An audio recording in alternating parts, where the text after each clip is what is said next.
Welcome to the Grand Rising Podcast, where emotional sovereignty meets empowerment. Join hosts Katrina and Liz as we embark on a beautiful journey of transmuting emotion to create our world through the lenses of astrology, human design, and divine feminine empowerment.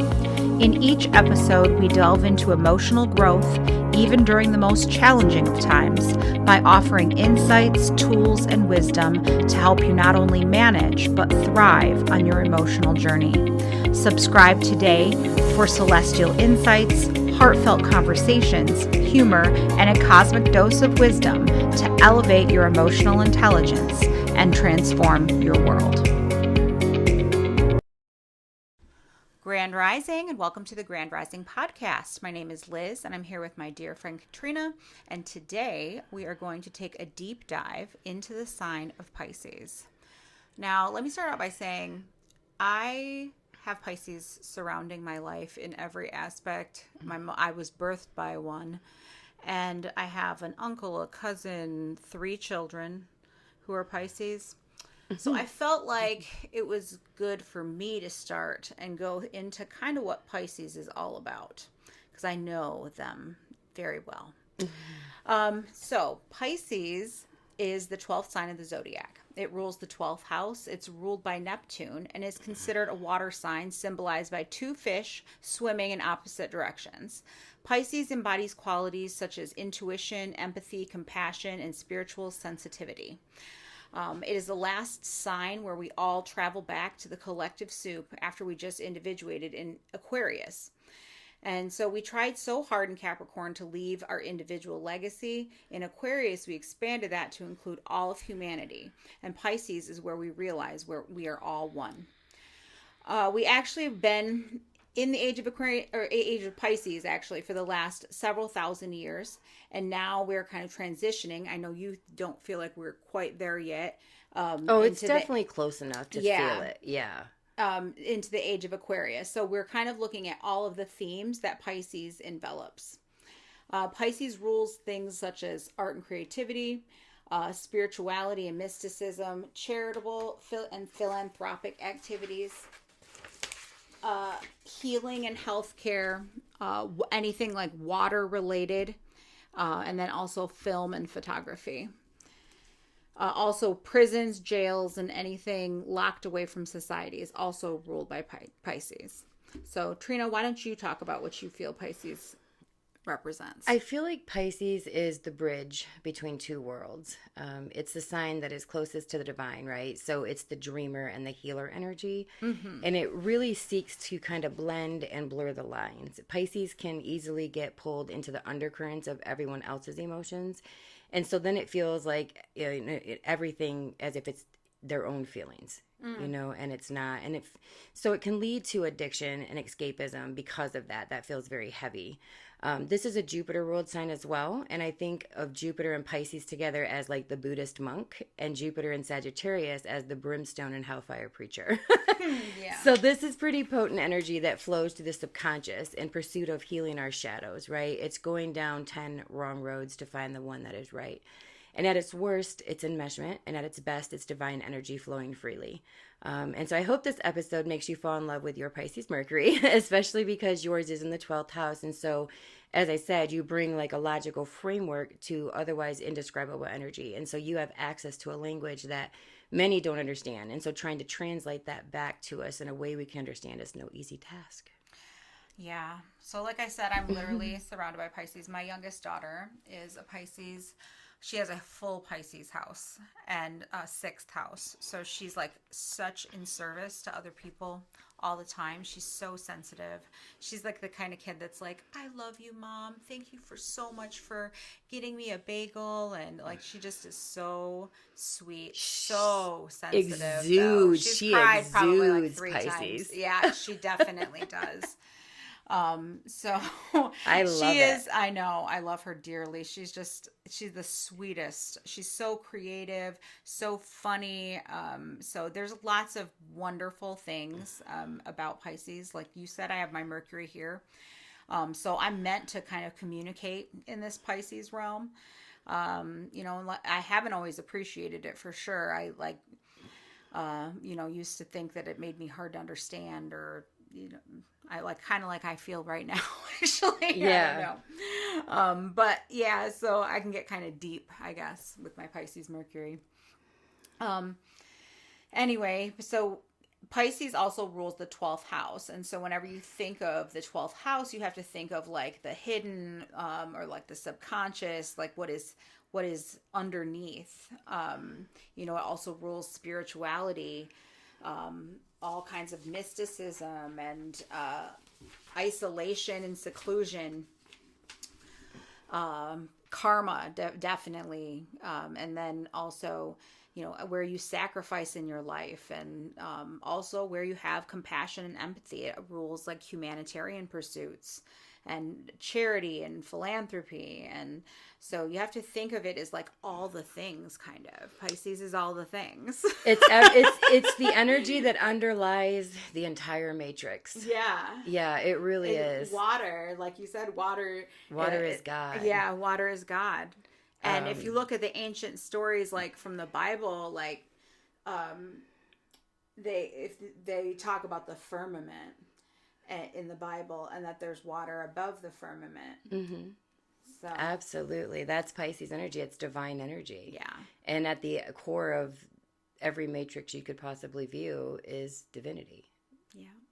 So I think it's quite beautiful. It is beautiful. I love it. And Emmy is the sweetest. Like, when I got here, she came down and said hi to me. Then she wanted to give me a hug. She is just so lovey. She is. Yeah, it's She's great. the most loving kid both ever. your kids are really great in their own ways. Yeah. And they both show up as their signs. Oh, yes. Yeah. So, yeah, Elena's a Scorpio, and that she is a Scorpio all the way. In fact, I just went upstairs to thank them for how kind of quiet they've been, because usually they go to the library. They decided not to today, and so they're here, but they know that they have to be quiet because we're recording. And so I go up, and Elena's like, she's like, "Are you guys done?" And I said, "Well, we have one more to go, and it's probably going to be another hour." And she said, "Can we go to the dollar store later?"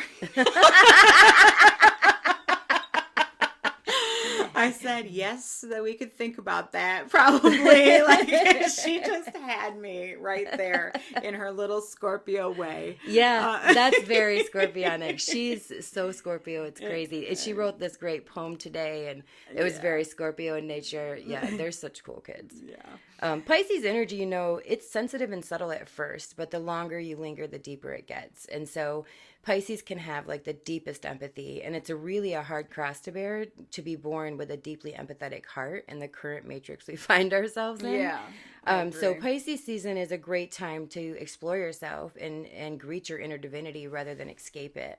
Aquarius is holding all the water, and Pisces is the water. So it's the water bearer dissolving us into this like sea of eternity.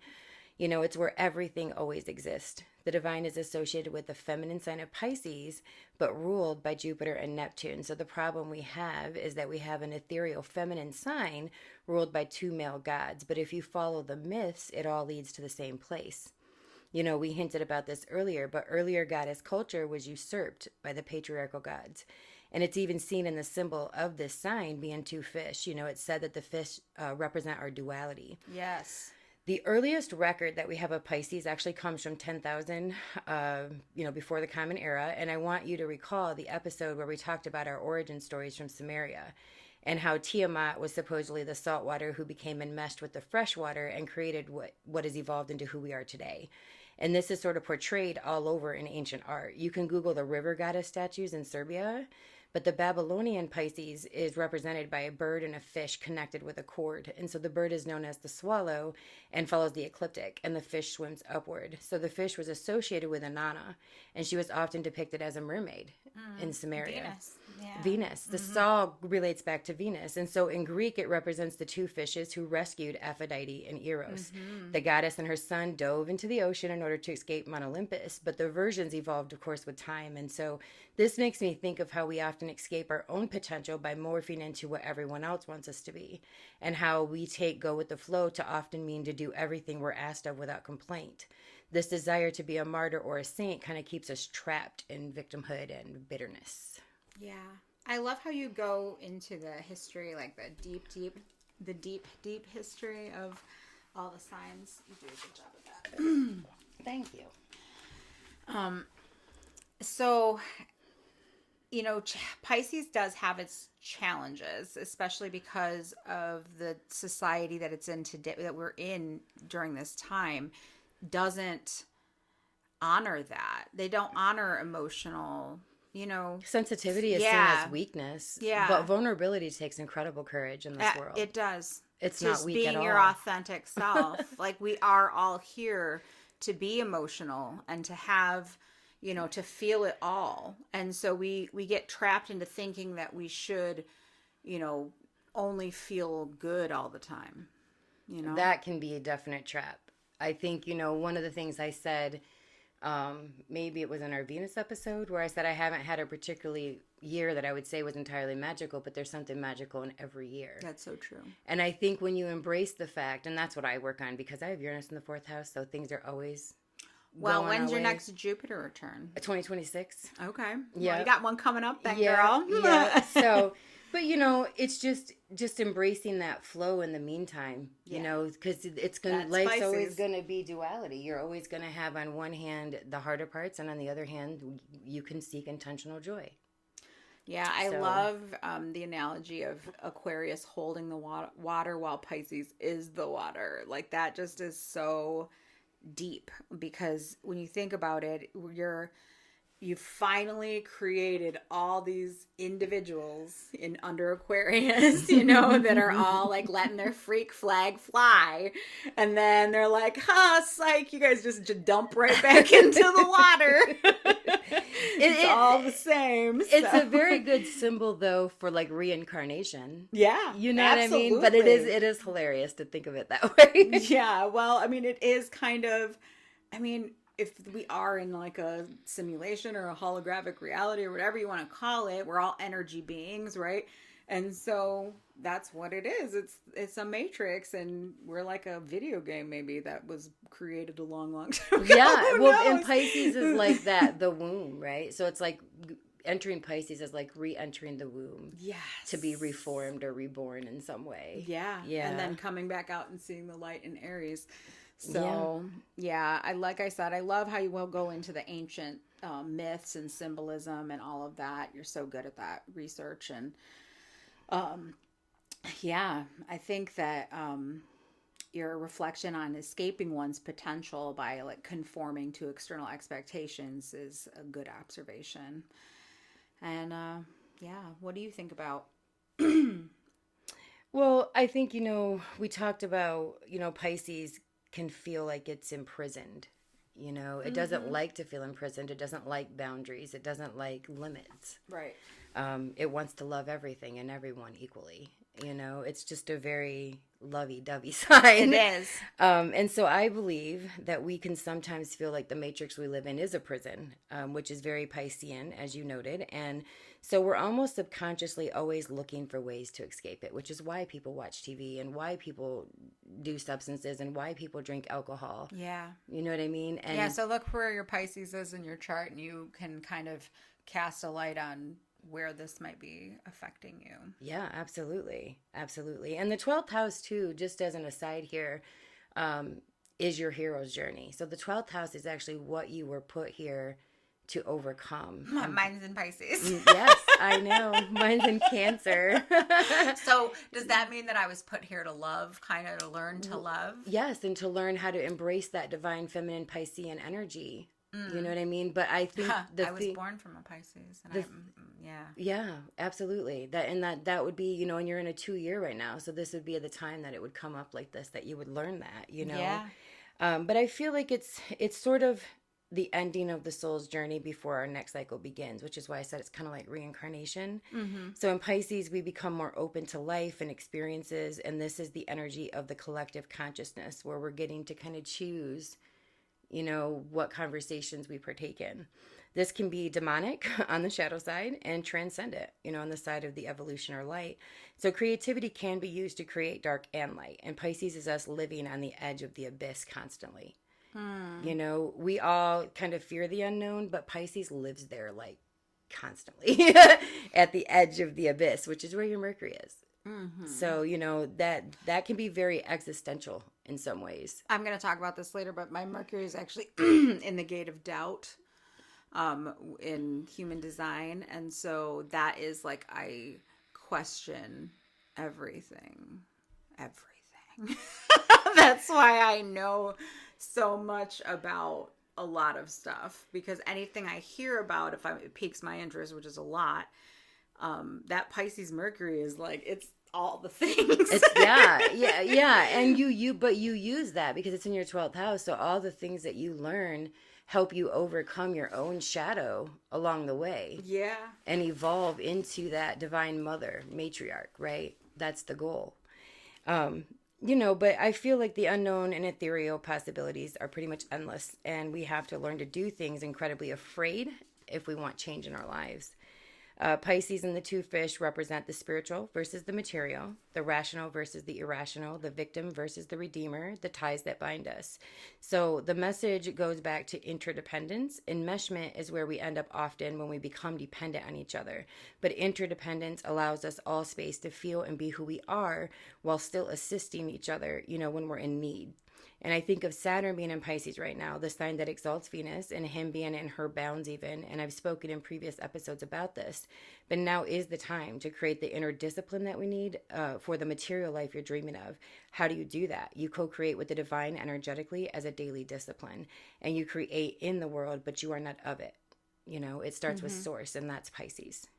Yeah, I feel like the two fish are like yin and yang, like always. The balance. The duality between spirituality and the physical, and the irrational and irrational, the victim and the redeemer. It's like balance. It's all about the balance. And so what's been thrown off, and why this Pisces energy is so important this year, is that we need to come back to love and come back to our emotions and come back to, because that's going to be the currency of the future. That's going to be what, gets us to the new earth. I would say it's always been the currency. It has been. Yeah, you're right. Love conquers all, as they say. It's the currency, but I think that the situations I'm experiencing in my personal life right now, it's really just a difference in perspective for people on what love is. Yeah. Because I follow Brene Brown's school of thought, where real love is something that's grown with time. There's very little disrespect. Everything's repaired immediately when it does happen. That's that sounds great to my Capricorn Venus too, And then other people view love as, well, if you love me, you won't leave me no matter what I do to you. Yeah, that's toxic love. And that's the toxic Pisces energy. Pisces have a hard time with boundaries, obviously. And so they have a hard time not also seeing the best potential in other people. And so they'll make excuses also for their partner or choice and partner forever and ever, and will not ever leave them, because no matter how they're being treated in a way. Yeah, because I've seen it throughout all my whole Pisces wants to be a martyr and save, Mm-hmm. And that's why I say you have to be careful. You can choose which type of that energy you express. Yeah. And you just have to notice the patterns in yourself and be willing to address them. It takes a little bit of courage. Yes, it does. Or a whole lot. I think you were talking too, at one point, we talked about how this is kind of the grand finale of the zodiac show. Oh, yeah, it definitely is. It kind of, before we start the cycle again in Aries, it's the,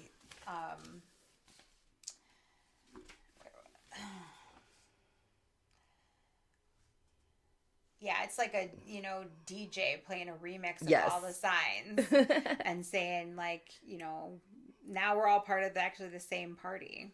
So I think I was going to move on, though, because you were talking about a book that you read.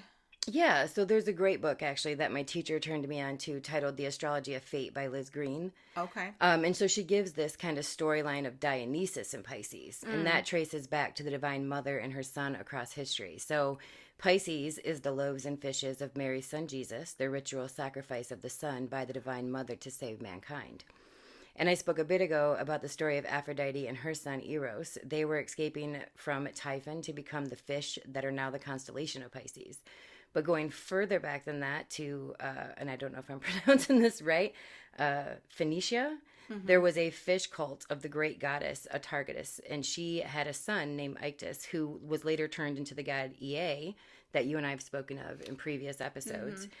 These stories are kind of like the ones in Aquarius. They're rooted in the same in every culture, just different spins or evolutions are put on it. Yeah, there's only like the guy on TikTok, Blind Zach. You know who that is? I'm not sure. The Patch. He talks about astrology and. Oh yeah, I do know who you're talking about. Yeah, he was saying that there's only 27 stories, like in the world, like in as far as like the creation or whatever around, and all of them are just and of course, 27, 2 plus 7 is 9, so it makes sense it would be like the completion energy. Yeah, absolutely. Absolutely. But yeah, it's just interesting. So.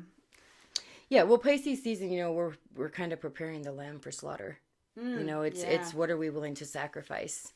And Dionysus was a great Olympian god of wine, pleasure, and festivity. He was close to nature and women, familiar with the more mystical side of life. One that men are mocked, for taking part in. A man with shamanic energy in a world that has told him competition is everything is kind of viewed as lazy or insane. Like my husband. He's a life path 7, which is kind of like that shaman loner type. That's his energy, though. Yeah. Yeah, that's definitely Isaac's energy. But the end of the age of Pisces has taught us that men suppressing their emotional expression is actually a threat to society. Yeah. It's not the people in the LGBTQ community. It's not different cultures or races. It's not those born male who might paint their nails or wear makeup. It's those who would mock those people from their own insecurity and fear. Yeah. I always think of, you think of Pisces too, like the story of the loaves and fishes, like you were saying, the story of Jesus, and that's really what this Jesus is Pisces. The introduction of Pisces. Yeah. Absolutely. Yeah. So that, is definitely symbolic, and, and then with Dionysus and, it's all about like pleasure and festivity and reflection on the closeness to nature and the mystical aspects of life. But yeah, and I think, like I said, my husband has that shaman energy that is, can draw judgment. And But if you're somebody secure in yourself, that's his Venus ruled energy. John's the same way. Their Venus ruled energy makes them that way. But we're just taught that shouldn't be attractive for us. And yeah. I'm sorry, but it is. Yeah, no kidding. I like a man mean? that's in touch with his feelings. He'll watch Sex in the City with me. I think one reason that some men do go after women, in violent ways is because they've been taught to suppress anything feminine in themselves. And in order to appease Dionysus, you have to kind of give him space to breathe, to feel, to be subjective, to tap into his own intuition and insight. He serves the mother goddess Pisces. He speaks to living and dying being a continuous cycle. And when Aries season comes, we're going to want to leave the nest. But Pisces reminds us that we are never truly separated. From the waters of the earth we came, into the waters of the earth we will return. Right.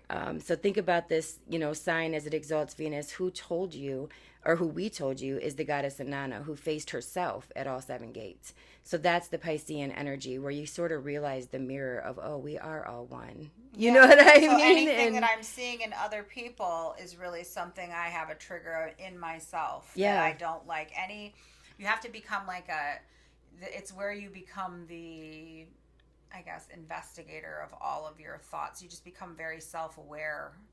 I think Pisces is definitely related to self-awareness. Absolutely. You realize that everything all starts with a decision to go within and convince yourself of whatever it is, you need to do. Right. Venus is also Aphrodite, and her son Cupid is Eros. Same story, different names. And right now, Venus is in Saturn's ear. What are we committing to and what are we sacrificing? Saturn ate his young. He devoured them in the name of power. The mother had no choice or say in the matter until she hid Zeus. So until she decided that she didn't have to sacrifice her son for her lover, that's what was happening. An Aries season comes in next with a bang, and it's time to move into this warrior status and pioneer your visions into life. But you have to sacrifice enmeshment, escapism, daydreaming, and procrastination. This sign represents the divine mother's desire to save her children, but it's actually her job to teach her children how to live without her. And this is the evolution of the matriarchy. So we're no longer sacrificing ourselves or our sons and daughters. Right. You know, we've been sacrificing our children for way too long. Oh, under way this too system. long. Way too long. Whether it be to the military, to the prison system, to whatever is meant to oppress people and freedom Absolutely. and sovereignty. And so we're no longer willing to do that. Now in a previous episode, I spoke to the generations of women in my family, just on a personal level, choosing men over their children, and how that cycle had to end with me. I cannot change a single choice I made in the past, but in the present, I'm self-aware and I am worthy. The religious ideology as well of the age of Pisces demanded sacrifice that we're no longer willing to give. And so we sacrifice on our own terms moving forward. And in my opinion, what we need to sacrifice is the desire to control every outcome. It's about surrendering to flow. Absolutely. I mean, we talk all the time about how toxic masculinity and toxic femininity plays out, and how men have never been taught that anger is only the acceptable response, and sometimes when they try to show their vulnerability, they're emasculated by overly masculine women. And so this dynamic is all very Piscean. Like, it's all, I don't know, it's almost ritualistic. Yeah. I mean, they've been sacrificing virgins like forever. Since like way back, and it's crazy. It's it reminds me too. So yesterday, I was talking to my cousin, bring back this conversation, and she's a girl. She said, she was telling me that she's proud of me, for my growth and everything, and she said that not all relationships are like yours and John. Some of us just be screaming at each other. Yeah. That's so true. And so that ritualistic us against them, whether it's men and women, whether it's black and white, whether it's whatever red it is, red and blue, like that's how they've kept us divided. And Pisces energy is like, y'all aren't really as divided as you're you not think divided you are. at all. Not divided in the slightest. You guys are all made of the same shit. Yeah. Everything is. We're just ready, especially women, I think, are just ready, like you said, when we were talking before, about breaking the cycles of choosing others over our children, no matter who that is, I mean, freaking Saturn eating his young is like these, like, story of the patriarchy, like dog eat dog. Like, you're so threatened by something else that you just have to freaking kill them, even if it's your own child. Doesn't even make sense. No, it does not. And of course, now we have all of these other kind of sacrifice things that are coming to light in our society, about that kind of like ritualistic sacrifice. Oh, there's a deep history of that. Yeah, deep very history Piscean. This just proves that we're in the age of Pisces. Yeah, well, and the fact that it's all been so exposed, I think, proves we're at the end of it. Yes, because the exposing of it has to happen so that the collective accepts that, and then we can change it. Why do the ages move backwards, kind of? I don't think I've studied enough in depth to understand why they move backwards. It's probably an easy answer. I just don't have it. Because it's going, and then it'll be like the age of Capricorn after. Yes. Okay. Yeah. Yikes! I'm glad I'll be gone before then. But I kind of feel like, because you got it. Well, we're going from the age of Pisces to Aquarius, but by the time the Capricorn comes back, the Pluto and Pisces generations will be born.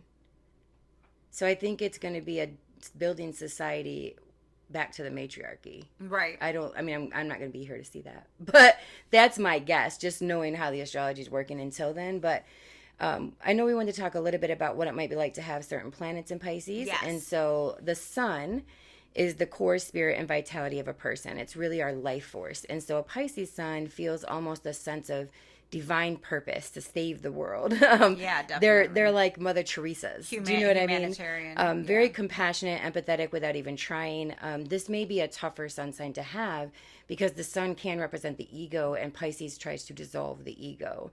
And so here, the ego can be easily wounded, and this can lead to addiction. So who you are at your core is a very sensitive soul that the world just isn't ready for. And if you get that message enough, then you suppress who you are and go into addiction or escapism. Yeah, so I'm a little bit of an expert on Pisces, and I know that I feel like it is definitely a tougher sign to have. Your sun's like about your identity, and so they are very much like the identity of the whole, which includes all the darkness. And I don't know if I've even met a Pisces that hasn't struggled with some kind of addiction. Um, but I think oftentimes, like you said, they're humanitarians. They just are so love people so much that they feel like they have to help. And it's the opposite sign of Virgo, which wants to be of service as well. Right. But I think where Pisces isn't willing to criticize at all, Virgo can be overly critical. And so I think the lesson and the dynamic there, that opposition, is to be of service without sacrificing yourself. I agree. So there's like a happy medium there. The moon in Pisces represents our internal world, right? Our emotions, our connection to the divine. I love a Pisces moon's transit, as you already know. Yeah. I don't think I know very many Pisces moons in my real life, though. I don't think I do either, actually.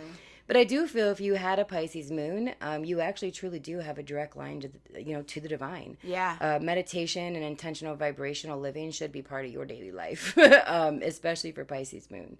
I think there could be a tendency to escape a little more with the moon than other planets in the sign, just because it is so attached to the emotional world.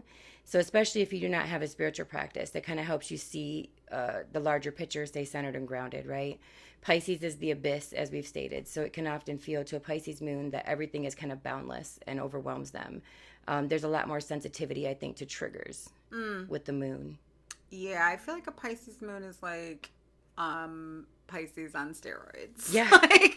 That would be a lot. I mean, you would be such a deep person. You're such a deep person already when you're a Pisces that you would be like extra deep. And it makes me want to like cry even thinking about it. Yeah, because it would be almost the constant stream of empathy. No matter what. I can't even. We're both so open already. You'd be so psychic and it would be a lot. You would be able to feel everything. You'd have to wear like 50 crystals. Like seriously, that would be a very challenging placement. Maybe that's the reason in all the charts that you've done and that I've done that I haven't actually seen that very often.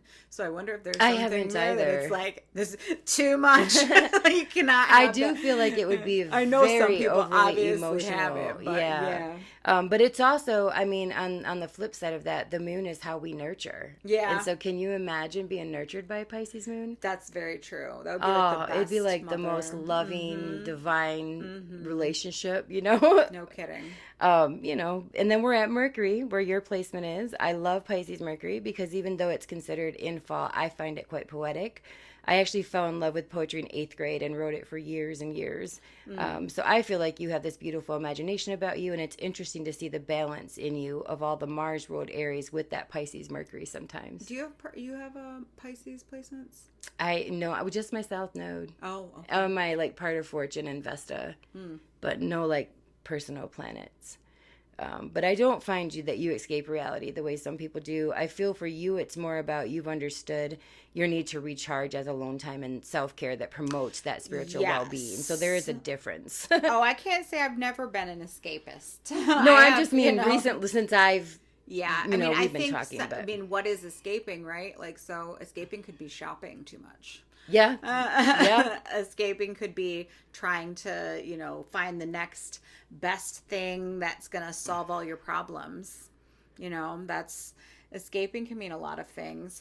Yeah, it can. But you do generally mean what you say because you say it from a spiritual perspective. I've had to evolve into my Pisces Mercury. It's been training my Mercury. I think it's paid off because since we've been talking, I feel like that's true. I feel like your intention does come from a more spiritual perspective, no matter what you say at the time. But not everyone means what they say, which can be frustrating for Pisces Mercury. Because Pisces is all about loyalty, and if I'm going to say something, I'm going to mean it, Yeah.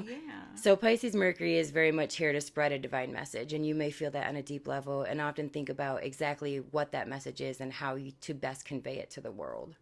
Aw, well, that warms my heart to feel like you appreciate that, because like you said, even though we think it's fake and something designed by the patriarchy. But when things are in fall or in detriment, people kind of get a little bit negative. And I know I felt that way about my Mercury. And I used to write a lot of poetry when I was younger. Like, I was super into Nirvana and Kurt Cobain, and I was like in love with Kurt Cobain, I guess. I don't know. But I used to write poetry about him, and different things too. But anyway, I now have found that like singing and writing music is more my medium for my Pisces Mercury.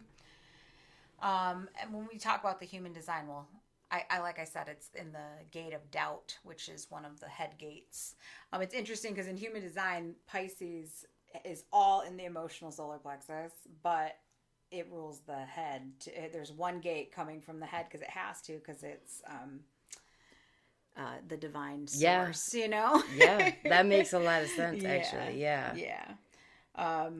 So I definitely am I have a fiery interplay between all my Aries and Pisces, but I think finding that alone time and taking that time for myself have been just critical in me being able to do what I do in the world, because I'm also a projector and it makes me super tired.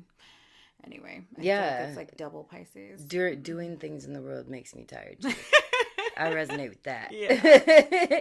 Let's move on to Venus. So this is where my progressed Venus is, and I happen to love it. Venus in Pisces is said to be exalted, but like we said, take that how you will. It can feel like all love is divine love. So an exalted Venus in Pisces might smother you or suffocate you. Do you know what I mean? The way to their heart is romance and words of affirmation. They want you to make their senses come alive. It's like goddess energy. In matters, Venus related, such as love, money, pleasure, they're very intuitive. I would caution them to intentionally figure out and enforce their boundaries, however. Because Venus and Pisces can have too much empathy and understanding in relationships, which can lead them to tolerate mistreatment, abuse, disrespect in the name of gods or love or whatever. We talked about that that they'll stay with a partner for a long time, or that they'll tolerate mistreatment and disrespect. Well, even the toxic relationships feel like a dream state. They can convince themselves that love is somewhere it's not because they're Pisces Venus, right? It's overly idealistic when it comes to love, relationships, and money. But my guess is if you're with a Pisces Venus, you definitely feel loved. For sure. Like I said, maybe even a bit smothered. I think we are one. Let me crawl into your skin. No kidding. Yeah, that is kind of how I'm sure it can be, maybe a little intense at times. It's kind of like that. What I think of that first love being like the one where when you first fall in love with somebody when you're young, and super innocent, and you think it's like the most in love you'll ever be in your whole life, and that nothing could ever come between you and that person whatsoever, ever. And then you break up 2 weeks later. But anyway, what I mean? Yeah. That's Piscean Venus to me. What about Mars? With Mars, he's passive aggressive sometimes in Pisces. It angers, but it has no boundaries on its compassion and empathy. So rather than directly and precisely address the problem like we would see maybe in Mars and Virgo, Pisces is going to harbor resentment to try to please you. Yeah.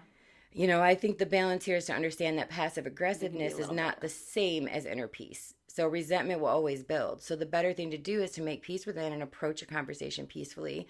We don't have to argue and be cutthroat to get a point across, and we don't have to stay silent either. So if we are all one, as Pisces suggests, then I am arguing with myself. Do you know what I mean? A part of myself. So it doesn't make a lot of sense to argue with the reflection those around me are giving me. Not when I can look within at why that reflection is being shown to me. I think if there is a gift with Pisces Mars, that's it. Yeah. You definitely hit the nail on the head about being passive aggressive. That is definitely Pisces. They want to avoid conflict. They can be kind of avoidant, just in escapism, like you said. And so they're not straightforward like Virgo, but being passive aggressive does not lead to inner peace. No. So just trust me. Yeah. You don't want to be a bitter Betty, basically. And so you just will, I think Pisces tend to absorb so much from their environment that they can like you said, just want to escape it all. So, if you have I think Pisces Mars would also be kind of an interesting placement. Yeah, well, I think you would mostly just try to keep the peace until you one day exploded, right? Right. That would be how I would envision a Pisces Mars. The arguing with others is like arguing with yourself, like. Yeah. So Jupiter rules Pisces and is all about morality and philosophy. His gift is always going to be higher insight. So this placement gives you the gift of divine insight. You're likely here to be a teacher of some sort regarding how to flow in the matrix. I can imagine Pisces to be like high priestess energy. Ooh, I love that. I know Jupiter's said to be a male god, but Pisces is kind of propping him up, right? So his morality becomes something softer, more receptive, more expanding. Yeah, they're like the ultimate power couple, kind of. I think Pisces is soft and empathetic, but that's why that's that humanitarian kind of energy that they all seem to have. I mean, my mom is an activist, and she's a Pisces and has been an activist like my whole life. Yeah.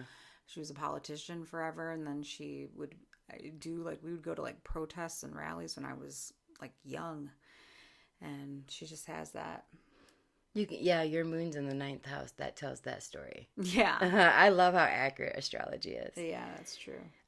When we get to Saturn, I'm kind of loving Saturn in Pisces right now. Like I said, it's really about discovering spirituality and manifestation as a ritual and discipline in your daily life. So it's about understanding that unconditional love does not mean unconditional access.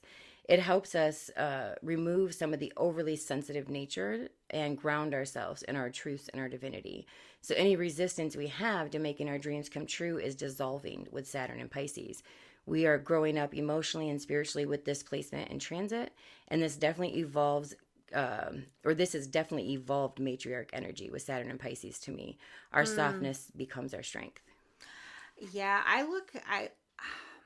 definitely think this Saturn in Pisces transit is going to be like a game changer for people, because it's all about like the daily rituals, the daily habits, the discipline that goes with having a spiritual practice. If you're going to do it, you might as well, make it a part of your life. You have to do what you feel is important to you. And that's what Saturn and Pisces is trying to teach us. And it really, honestly, I talk to myself about this all the time, because I'm like, it would literally be like 30 minutes a day of my time to have a little routine in the morning. Yeah. And why where's the discipline for that? Same goes with the health routine and everything. Everything. So because when I do it, I feel so much better. Yep. It's about being that identity of the person that would be doing that. It's right. like, would my higher self, you can't just be wishing for this higher self to come just along. appear. Yeah. I mean, eventually you have to be like, okay, what would my higher self be doing? Or like the bracelets that people used to wear, what would Jesus do? Like that. I mean, and the real Jesus, like the humanitarian Jesus, the Pisces Jesus. The Pisces Jesus, yes. Yeah. So what would he do? People should be asking them, if they can't ask about their higher selves, whatever you believe, ask what would be your higher self's expression and do that thing. Yeah, absolutely. And no matter how hard it is, knowing that if you push past the fear and doubt and uncertainty and whatever else that comes up, what you're going to find is you're proud of yourself. Yeah. There's self-respect there. Yeah, absolutely. And then when we get to Uranus... Keeping your word to yourself. Yeah, keeping your word to yourself. That goes right along with the whole idea of me looking at all my challenges as a chance to be who I say I am. Yeah. Very much the same energy. That's when I joined that Alpha Femme that we were talking about. That's her motto, is she who leads herself. Yeah, that's exactly what this energy is about. That's what it really boils down to. Yeah. Yeah. I would imagine, too, when we get to Uranus, that Pisces Uranus will change their beliefs a lot over time. Their most shocking revelations would be to liberate them on a soul level. I feel like this would be a great placement to become like an unconventional artist, someone who shocks the world, with their creative take on the meaning of life type of placement. Yeah. I feel like it would be like a belief roller coaster. Yeah. Like you would be like all over the place. You'd be like, this week I'm gonna be a Buddhist, and this week I'm gonna try this. And in fact, I think of another Pisces person I know that is a Buddhist that converted to Buddhism. But yeah, like it just, yeah, you would be like all over the place, I feel like. But we would be, you would learn that would be how you would gain your knowledge that you had to share with other people. Like, because Pisces is the water. You're like, you need to pour out onto your people, your community. Yes. And so that's, yeah. Absolutely. And then when we get to Neptune has been in Pisces for quite a while now. Yep. It has exposed religions and other institutions. What was once held as an ideal has suddenly become challenged. Neptune and Pisces, we just have to be careful not to fall for delusions, not to let belief systems trap us and close our hearts and minds. You are literally on the border between imagination and reality here. Right. I can feel that on the collective level, so I can't imagine living with that as a natal placement. Yeah, that would be a little tough. Like you already don't know what's what. Yeah. Neptune is bringing in another layer of delusion. Yeah. Yeah, he's been in Pisces for a while. Definitely, like you said, shining on like the medical system has been a huge thing, that a huge light has been shined upon the faults there. It's kind of, some would say, crumbling. So I think that would be a tough placement. We would definitely be on that edge between imagination and reality. Constantly. Yeah. Yeah. Constantly having to dissolve illusions would be exhausting. Yeah. I mean, I already do that, so I can't imagine. Think of all that. Because you think of Neptune has been in Pisces. Think of all the crazy movies that have come out since that. Neptune definitely represents glamour, film, all of that. Yeah. And so does Pisces. Yeah, absolutely. So definitely you'll see their influences. Yeah. And Pluto is a generational planet. So this is going to speak more to what that generation has come to expose than what it does to individual people. Right, yeah. Because and with Pluto and Pisces, which we will see in 20 years, is going to be about truly healing the planet, right? I feel like we're going to walk with the divine during that time. I mean, I think we do now energetically, but I think it's going to become more of a reality. It's the blending of both worlds, exposing what has been there the whole time. And then what people like you and I are talking about now, way ahead of time. Mm. So you know what I mean? Kind of giving people that warning or that heads up. Yeah, definitely. It's hard to picture what it'll be like, because we have to still go through this Pluto and Aquarius transit, which is going to be 20 years long. So it's hard to imagine what that, world will be like in 20 year. We're evolving at such a fast rate, and Aquarius is even faster. Yes. I think like I'll be in my 60s when we are and in a Pluto and Pisces era. So I feel like it'll be like new Earth energy.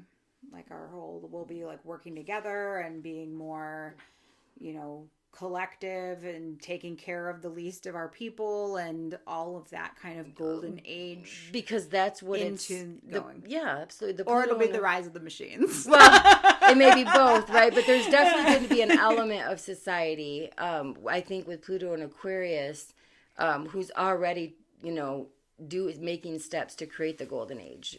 And then I think Pisces comes with Pluto, and it's like, okay, now there's a chance to heal because all the, the ills have been addressed. Yeah. The ills have been addressed, and now there's a chance to really heal and nurture society. Yeah. That's just my guess. I'll be in my 60s too, so we'll have to see how that goes. Hopefully I'll have my retreat in Mexico by then, and we'll be doing all kinds of fun stuff. Yeah. So let's talk a little bit about human design of Pisces. So there's the beginning of Pisces starts gate 55, which is the gate of abundance. And we've talked about that gate a lot because Saturn has been chilling there for a while. And so it is emotional energy coming off the emotional solar plexus towards the root. if you have gate 55, you have this like optimistic, abundant energy about you. Like, lucky you. There's, like you definitely see like potentiality, prosperity, abundance, and everything in all aspects of your life. I want this gate. I know, right? Me too. I know. I don't think I have it. Isaac, I think, has it actually. And that makes a lot of sense because I think I think he does. Anyway, so this optimism can be infectious and inspiring, definitely, to people. And then it's, so it's generally a positive gate. You might face challenges if you're not authentic in expressing your optimism, or if like you try to force yourself onto other people and force your beliefs about abundance, because some people do not like people who are, all abundant all the time. Yeah. So it's important, that you share in a way that's like really truly authentic to yourself, which I feel is very Piscean because at its highest expression it's authentically divine. So that absolutely makes complete sense to make sure that if you're God is authentic, it is all of this stuff, it's the soup. So absolutely. So then after leaving the gate of abundance, it moves into the gate of friendship. I love how these are all just so Piscean. It's, I love you, my friend. I know. So my stepdaughter has this gate as her conscious son. So this is like who she is, that she portrays to the world. She's a very good friend to others. And so this is also energy coming from the emotional solar plexus and heading toward the heart. It's all about holding the family or like communal structure together. These people accomplish through like their caring personalities. They like are so warm, and they do use that warmth to like make sure that everybody has enough, kind of, and like that the resources are distributed evenly. Do you have any thoughts on that? Just that, no, it's definitely in line. Yeah. I mean, Pisces cares about the collective.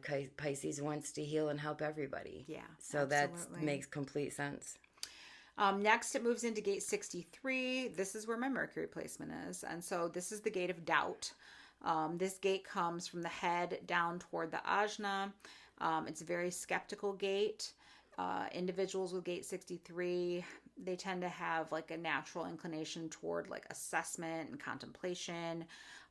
Very like logical type people. If you can imagine me being like that, I really am. I'm good at math and all of that stuff. Oh, no, you really are. That's the truth. But yeah, and so analyzing situations before we move forward, always trying to like go deep and all of that. So it's all about like, if you look at it in like a scientific experiment, it's like the person that tries to prove the experiment wrong, kind of, which is a little challenging sometimes in my personal relationships, but it definitely is all about like completing tasks or projects with like being like kind of cautious. And it does tend to can hinder things because it's doubtful. So Isaac has the opposite of this gate, which is gate 4, and that's the gate of youthful folly. That's like the one that's like, here's an idea, and here's an idea, and here's an idea, and I'm like, nope, that won't work. I'm like the gate of doubt, like pushing it back down, kind of.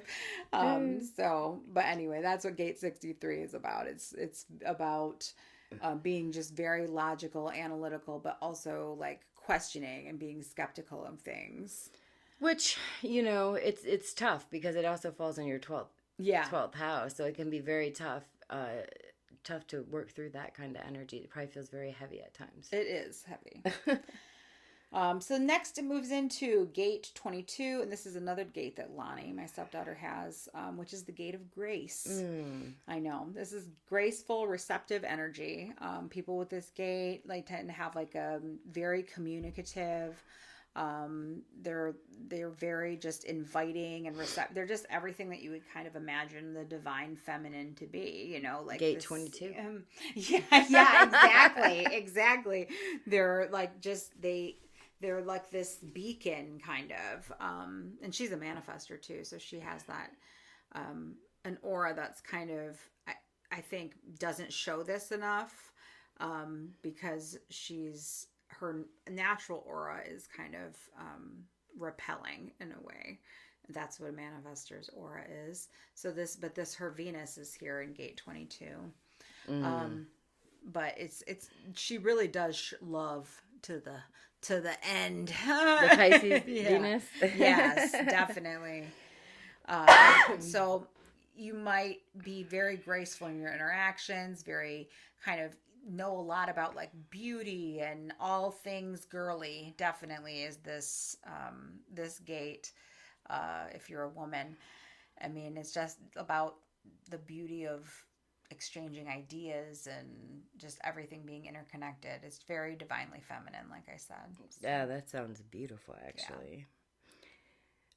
That should be, in my opinion, everybody's goal. Become the master builder of your own life by building the internal up first. Absolutely. That's the love divine yourself feminine. enough to be that.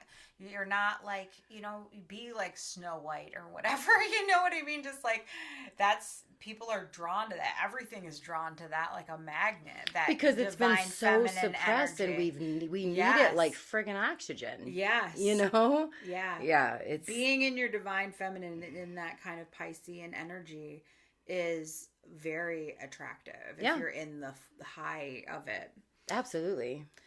So next we have gate 36, which is the gate of crisis. This is again coming from the emotional solar plexus, but this time moving toward the throat.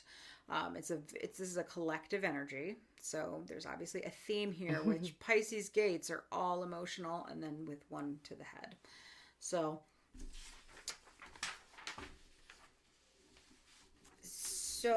gate 36, it's all about like adapting to change and finding solutions, and it's, being able to be very adaptable, which of course Pisces is a mutable sign anyway. And so it's adaptation is kind of its thing. It sees like crisis is not a challenge, but also an opportunity for growth, encourages individuals to view different situations as catalysts for positive change and transformation.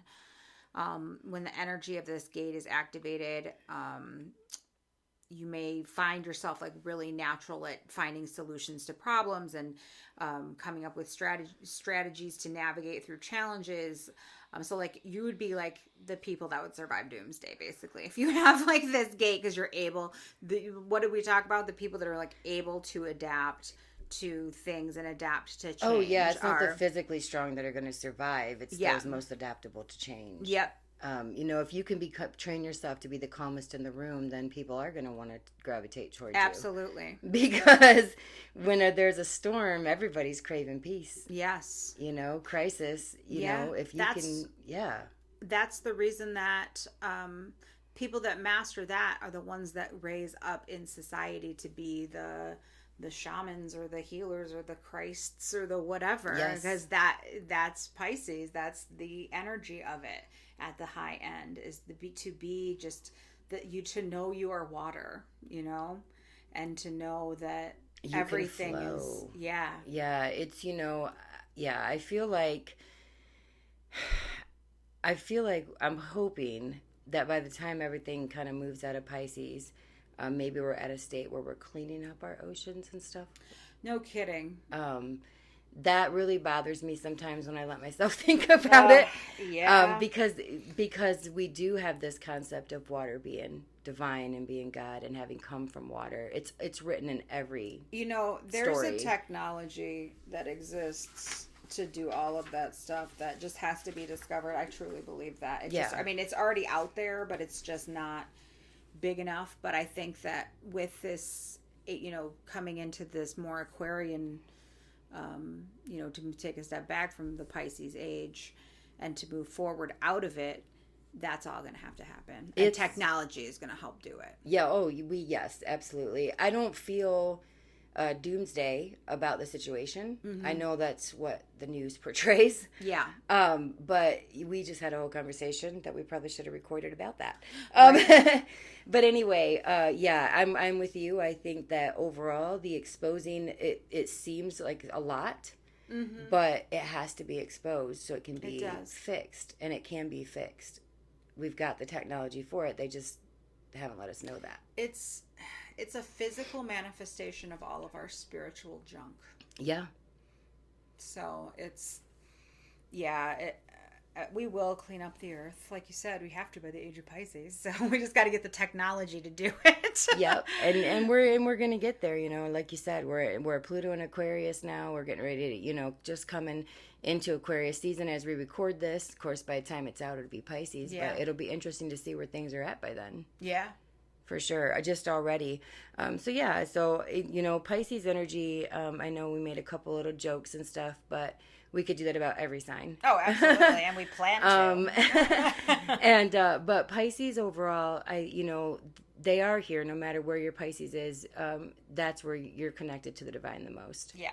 And I think, if you could treat it like that and have yourself, because to me, like I said, the spiritual routine, when I do it every day, I feel great, aligned with the divine energy. When I allow myself to meditate and vibrate and sit in that, that feels better than any substance I've ever tried. That's right. Do you know what I mean? So I don't know what the aversion is to us doing it as a discipline each day, but I feel like that's what Saturn is here to teach us. Absolutely. And I think it's so telling that in human design, all of the Pisces energy is emotional, because your emotional solar plexus is a motor, and like nothing gets you to react more or move more than your emotions. And so it's about being able to shift our emotions to move toward the more positive, the more loving, the more empowered, light, like guiding light or whatever. No, absolutely agree. Absolutely agree. Yeah, it makes us more magnetic and more just attractive to good things. Well, because when you spend time every day, this is very, again, Piscean, when you spend time every day committed to spending time with the divine that lives in you, you automatically align more every time you do that. Yeah. Do you know what I mean? So I'm so proud of my daughter. She's been doing that for a little bit now. She's been choosing to be ritualistic. She's been choosing to ward off the emotion with a nap or a frequency or a meditation, or really just paying attention to her vibration and understanding that she controls that. Yes. And that's a very difficult lesson. But that's what Pisces is about. The Divine Mother is she has to learn to regulate herself so that she can then teach her children how to do that, or teach the world how to do that. And so we are birthed from the waters. So, alrighty. Well, thank you very much for joining us on this episode of the Grand Rising Podcast. And we cannot wait to talk to you next week when we will be doing more of a free flow type of conversation about a topic, and we may even do an online reading. So if you're interested in entering our drawing, please leave us a comment or a question. We would love to hear from you, and then your name will get entered into the drawing. We'll reach out to you. Thank you guys, and have a great day. Thank you for joining us today on this episode of the Grand Rising Podcast. If you enjoyed this episode, it would mean a lot to us if you would please take a moment to like, subscribe, and share. This helps us and ensures you stay up to date on the latest conversations. We say Grand Rising because the time has come for us all to stop mourning and start rising.